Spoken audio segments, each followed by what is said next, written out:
Greetings from the Five Stones podcast team. Colin is out on assignment, and so is Raymond today, so I'm taking over the helm. I thought it would be a great day to go back and discuss once again the NAR and what is going on with that lawsuit. Obviously, this week they've lost yet another one of the big wigs, so that's 4, if you've been counting at home, of the top echelon of people with the NAR that have stepped down or been forced to retire in just the last 4 or 5 months. So obviously there's a lot going on. So today we're going to go back and revisit a couple of the podcasts we've done in the past few months discussing the NAR and what's going on. Our first one goes all the way back to October when we first heard that the lawsuits went through. So today I want to talk about the NAR's lawsuit that is going on. And if you're in the real estate world, which would incorporate the financing, yes, this is going to be a huge change in the business model, and I predict will upend the real estate world for 3 or 4 years. Easily. At least the business of being a realtor, it will upend that part. Maybe not so much, the mechanic of the sale, but how a real estate agent works. And the article was in Wall Street Journal either on Monday. This past Monday. What was that? October. That would be the 23rd of October. The 23rd of October. If you go to the Wall Street Journal, there's a big article in it. So the basis of the whole crux started with a Kansas City federal judge who said he would hear an antitrust suit that the people are claiming artificially that the buyer's agent commission artificially inflates the price of the house because they are being forced to pay it without negotiation of that price. That's the basis of it. Now, the mechanics part is amazing to me, and maybe I'm just a little weird. The fact is there are 260,000 people signed up to be plaintiffs for the class action lawsuit. So, just think of that number of transactions that those attorneys had to find to even file this class action. It wasn't like it was 100. It's 260,000. Mainly Kansas, but they did name a couple in Missouri and Illinois, I believe, to the tune of $40 billion in commissions over the last 5 years, since like 2018 is when this goes back to.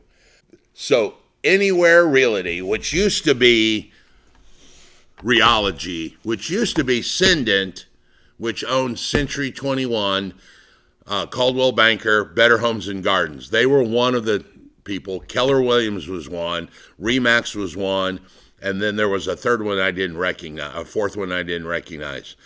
And the NAR have all settled one of the lawsuits to the tune of $138 million they paid out prior to even going to court. So that's a big number. That's not like go away money. That makes me think that they believe that there's a violation. Yeah. If you wanted someone to go away, you'd offer them a couple million. 138's a big number. And I think they settled that because they know there's a problem. Well, we can start down the path because there's a whole bunch that's going to be involved in this, including the circular mindset of when you see one answer, it's going to cause a problem somewhere else. The first one's that one. Well, the sale of my house this year is based on comps last year. Well, the problem is those were based on comps in 2018, and you can play that game all the way back. So theoretically, houses have been artificially inflated since 1916 when the NAR came in, and I think it was 16, it might have been 1912. I should know that. But it's one of those two dates. Ever since then, the housing market has been inflated. So what the NAR has done has actually changed their stance on a couple of things already here in mid-October. one of the most common things that we used to be able to do as a licensed agent, as a listing agent, we would negotiate a commission, and let's just say for this conversation 6%, we would then give away half of that, 3%, to the buyer's agent. Well, the problem lies in the fact is that 3% was set by a listing agent, and the buyer who ultimately is paying this money. Yes. I mean, that's a hard concept for people to say because we ask them all the time, who's paying the commission? Everybody says, well, the seller is. No, the seller's using the money the buyer's giving him. Yep. So the buyer's actually paying this commission For both sides. And doesn't get a chance to negotiate it. That's the general layman's easy way to understand of what the complaint is. So what the New York stance is starting January the 1st is that the seller will now negotiate a listing commission with the listing agent and a separate commission with the buyer's agent on what they are going to pay. So here is my... There's a multitude of issues that I have Yes. with this. But the other issue I still have is even changing it to that. The buyer still has no option to negotiate what the seller agent is getting or the listing agent is getting. So they're still going to be inflating the cost of the house by what the listing agent is asking for. So it's still going to be inflated. So maybe we're cutting it in half. It's still inflated. Yeah. It's going to be... And someone still has to pay that agent. And now they're going to have to pay it out of their pocket if they don't want to roll it into the cost of that. So now they're going to have to come with more money. I think I started this with saying there's a circular pattern here. So because that's going to lead you to, like I said, by helping themselves, they've hurt themselves. That's going to lead you to other issues. What I believe the easiest answer is going to be, that we have kind of already talked about, is the purchase agreement concept where we were not allowed to negotiate commissions within the purchase agreement. That concept is going to have to change, I believe, because that's going to now make it one of the points that a buyer says, I want you to, fix this, I want you to do this, and I want my agent to be paid 3%. And that's going to just be another term within the purchase agreement. That's going to be the easiest of all the worst ways there are, I think. But that's going to make the NAR have to change their policy once again on allowing that. Now, the policy they did just take a different stance on was, up until now, the listing agent had to co-op out to the buyer's agent. They had to pay them something, all right? Yep. And now the NAR has changed their stance as of the middle of October that the listing agent is now allowed to offer 0% as a commission. So they can now not split the commission. Yeah. Well, New York, here's another question. New York said that they were going to not allow the listing agent to share commissions. Correct. There's a big difference between not allowing it and not recommending they do it. Yep. Because if they don't allow it, then yes, it forces that conversation between the buyer's agent and the seller. Whereas if they said, okay, we don't recommend it, then a good listing agent under a business model, but then you're right back into that same thing about, well, they artificially inflate at whatever percent. It's funny how anybody on this side of the table says, well, the answer is to make that side of the table do something different, and we solved the problem. Yep. And that was this whole article's, one of the article's points, which was written by a real estate professional, was real simple, is you just take that 3% and roll it into the loan to pay the agent, becoming a loan fee. So that's how we now then get into what Colin's issues are. Yeah, I think lenders are close to the limit of risk that they're comfortable with 3% down, 3.5% down, even 5% down. And granted, they force you to buy mortgage insurance and things to protect themselves. But if you're going to bring a 3% down payment and you're going to have a 90% LTV loan, that's a significant risk. I mean, the housing market can fluctuate more than 3%. Yeah. So the risk of that person being upside down, like 2008, 10% correction, now so many people are upside down, they can't sell their house without bringing money to the table. Yeah. So if you ask the lender, okay, take on another 3%, now you're loaning nearly 100%, or in fact 100%. We can say it's artificially inflated, that 96,000 or that 94,000 to 100 to pay the 6%. When they don't pay that 3% out, sellers are not going to reduce the value of their house. Correct. They're just going to say, "Oh, I made 3% more profit." Yeah. So while it is baked in, we are so ingrained in baking it in, because it's been 100 years, that it's not going to lower the price of the house. One, they can't, because like Colin, that's what Colin's saying. Somebody that bought a house last year at 96.5% FHA loan, now expect them to lower their value of their house 3%. That's a 99.5%, and the lender's not going to like that. So the reality is they're not going to lower the price. That was definitely some interesting food for thought. Now, we're going to roll the clock ahead 1 month, almost to the day, end of November, where we're discussing a lot of things still pertaining to the NAR. We'd had plenty of time to do a little more research and really brainstorm a lot of things that are going on. We think you're really going to enjoy this next section. We've been talking about the NAR lawsuit, and you did a bunch of research, and I'm anxious to hear about it because it sounds like I'm hearing chatter, and it does sound like there's a lot of mixed information out there. I don't think it's mixed as much as it is wrong. It's continuous wrong. Yeah. Consistently wrong.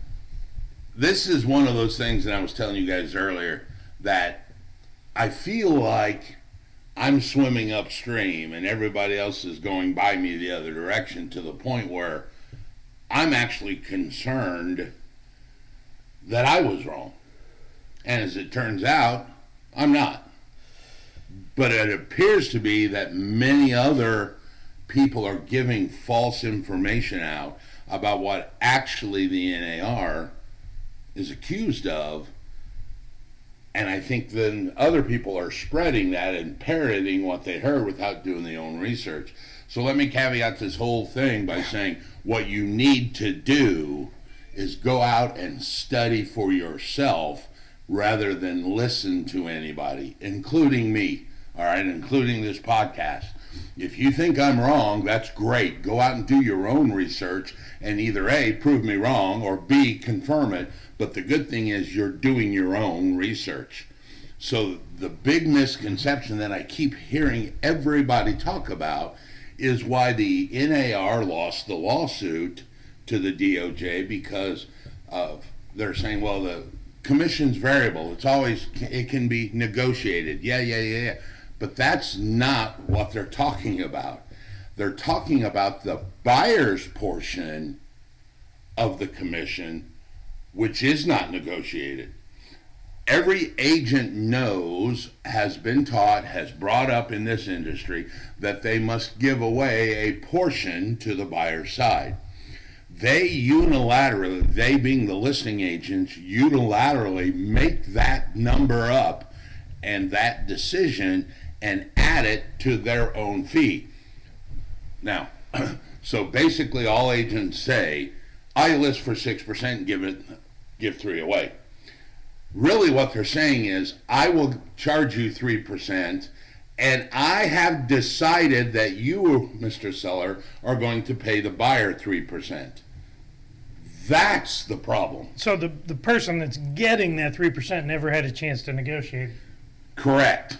The problem is the buyer's paying their agent basically and doesn't get a chance to negotiate that fee. That's the part they're arguing about. And if you don't believe me, that's why everybody's so up in arms about buyer's agency commissions. Yeah. They're not really worried about the listing agent, because people still say, oh, well, they'll be, yes, because what you will charge now is 3% for the listing agent, and the other side has to worry about themselves. That's where it's not commissions in general. It's the buyer side of that commission that the listing agent is just automatically adding because they know they got to give it away without any chance to negotiate that commission And it was down. also because they were told they had to give something away. Now, we can argue NAR's clear cooperation policy, which is at heart the number one issue with this whole course, or this whole lawsuit. It's the clear cooperation policy.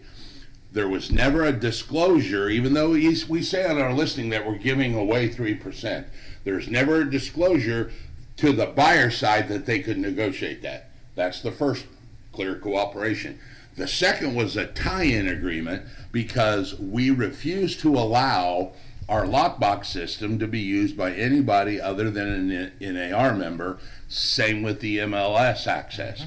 That's parts point 2 and 3 of this lawsuit. And the fourth point is this thing where agents say, well, your commission's free to me. That's also part of the clear cooperation because they're alluding or explaining to the buyer that that fee is not there when it really is there because the listing agent added it to his commission to make the total. I've heard you say before that the buyer actually pays the commissions because they're the ones that brings the money for the whole party. Right. So the other piece was that that's inflating the home value. They're paying 3% more or whatever percentage more for the house because the Right. agent has to get Now, paid. I know, and we're about to have a meeting with our own brokerage to explain this, and I know that I'm going to have agents that will pipe up and say, that's not how I determine my commission. And I will equivocally across the board say that's wrong. We do. And if you don't believe me, take a house that a seller owes $100,000 on. An agent can't sell that home for $100,000. They got to add money to it to pay for the commission. So we are inflating the price. Yeah. Well, and I would even go a step further, even if that agent claims that they aren't. They're doing it based on data of homes where it was done. So the home price is already inflated. So we're still using those. So everyone, we've been doing it for 100 years. There's no... Yeah, it's not a true market value anymore. No. That's what's coming to light in this lawsuit is when every agent will say, but I pulled the comps. Well, yeah, you did. But those comps were inflated from the comps they pulled 12 months ago. And we've touched on this factor. You can trace that all the way back until the NAR was incorporated in 1916 to figure out that every house since then has probably been artificially inflated due to the real estate commission. And I believe that's true. So the more we talk about this, I'm starting to feel more confident that we have a handle on how it is, the explanation. I guess the question to me would be, first, it's getting appealed, so really there won't be a consequence until that gets resolved. You talked to a lawyer friend of ours, and ultimately appeals basically say nothing changes till we resolve the appeal. My main question is, what can people do to prepare? What should we be doing to prepare for changes, or should we just sit and wait until the law drops and Indiana changes their rules? And well, I'm sorry, I'm not ignoring you. I'm trying to pull that's up okay. some of my notes that I had made.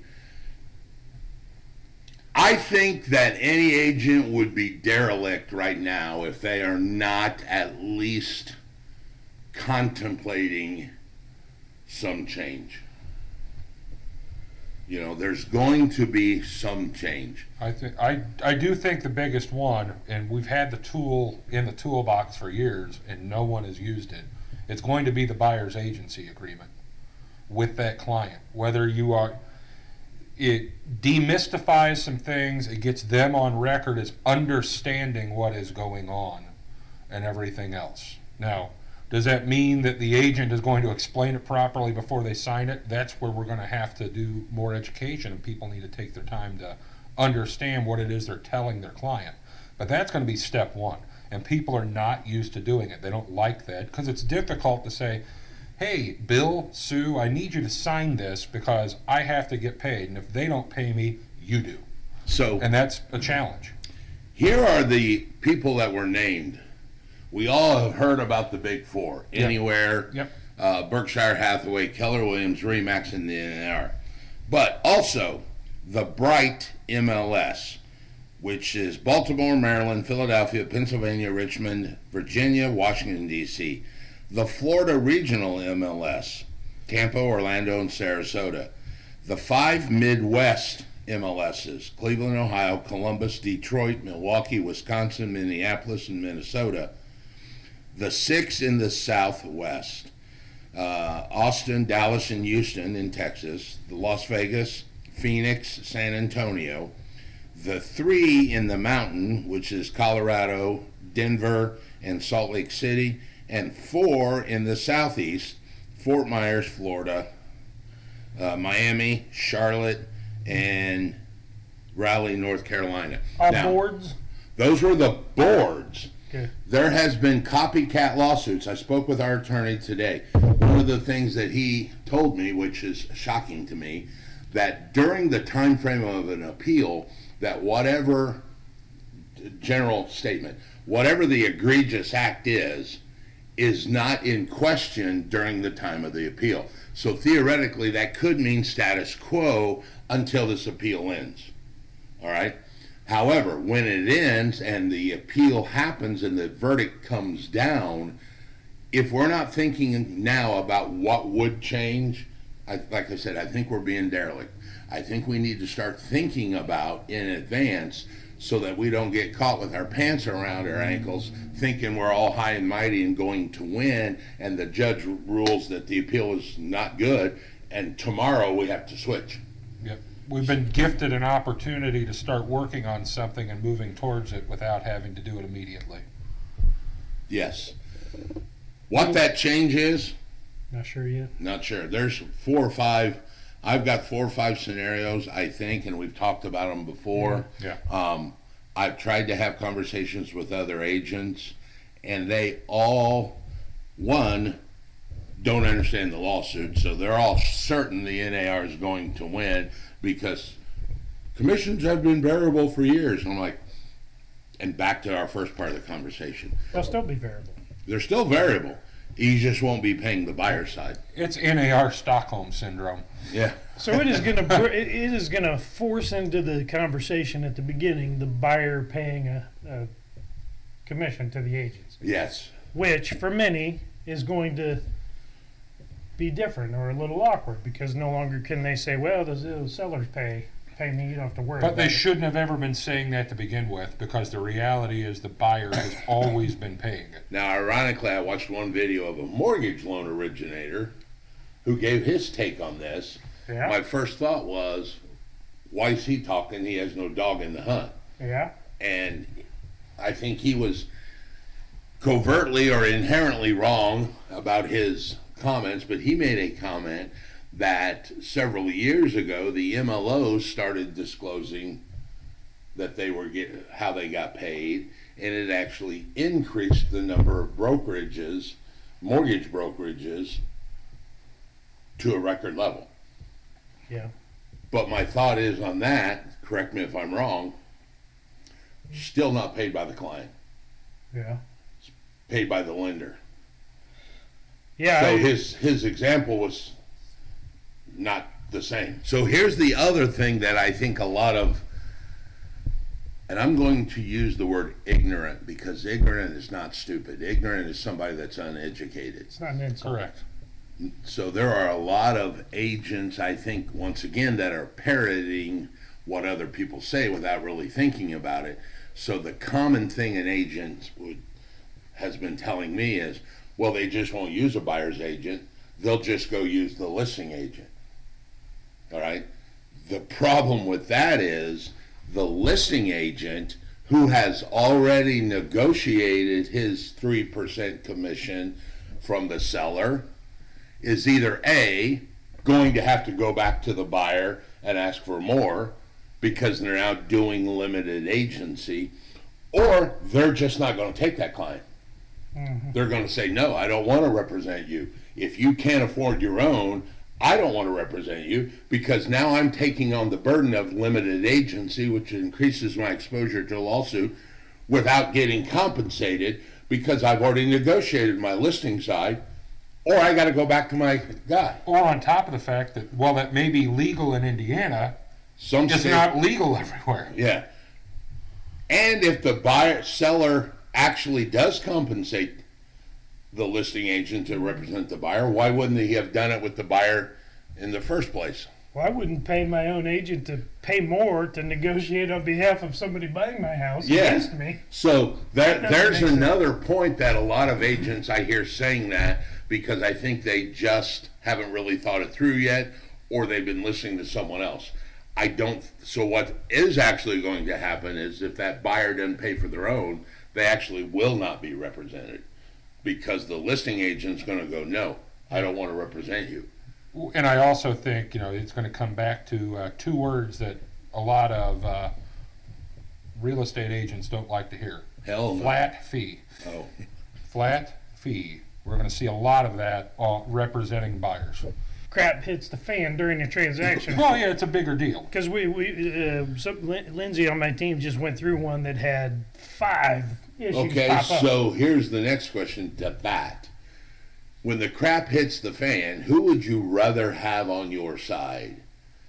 That agent that has convinced you to pay 20 grand, or go out and hire a bar-approved attorney at $300 an hour? Yep. And realize he's going to solve this problem in 4 or 5 hours, and now you've only paid $1,500. That's a good question. Perhaps I'd like to hire an agent that hires an attorney out of my commission to make sure he gets it right. Yeah. I don't know what the right answer is there. Yeah, no, I don't think anyone does right now. It's just going to be... Yeah, but the point I guess I'm getting at is, even if we could convince the buyer that I'm here to protect you when the crap hits the fan, the reality is, at $20,000, you're still way overpriced than an attorney who would bill you by the hour and probably do it a lot quicker. Well, and they've got the law acumen on their side by being a practicing attorney. Thank you all for tuning in again today. I'd like to remind you to like, subscribe, and touch that bell so that you get notifications every time we put something up. We're really trying to build this channel and get all kinds of great information out to everyone. So take some time to share this video, bring some more people in. Also, want to remind you that if you have any questions, if you have any topics that you would like to hear covered, we'd love to hear from you. Put it in the comments, or you can email us. Our email is on the channel. We'd love to hear from you. We want to hear from you guys and want to be able to talk about things that are important to you as well. Have a great day. We'll see you next week with all 3 of us. Harumph.